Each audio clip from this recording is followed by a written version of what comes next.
দুইটা নামাজ আছে, এটা আমরা পড়ি না, বা অনেকে পড়ি অনেকে অবহেলা করি, কিন্তু এটা বড় ফজিলত আছে। বলবো, বেলাল রাদিয়াল্লাহু আনহু নাম শুনেছেন?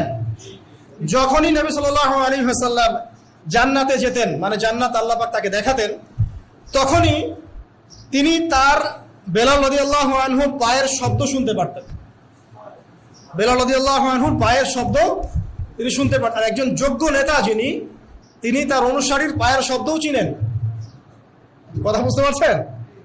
আচ্ছা, গলার ভয়েসও চিনেন। তো বেলাল রাদিয়াল্লাহু আনহুকে তিনি জিজ্ঞাসা করলেন, ইয়া হে বেলাল, তুমি কি এমন আমল করো যার ফলশ্রুতিতে তুমি জান্নাতে আমার সামনে সামনে হাঁটছো? সুবহানাল্লাহ। কোন বেলাল? যিনি একজন কৃতদাস ছিলেন, নিগ্রো, কালো, দেখতে হয়তো আপনার আমার মতো সুন্দর না, তাই না? আফ্রিকান মানুষ, যাকে ওই যে রোদের মধ্যে শুয়ে পিটানো হয়েছিল, হয়নি?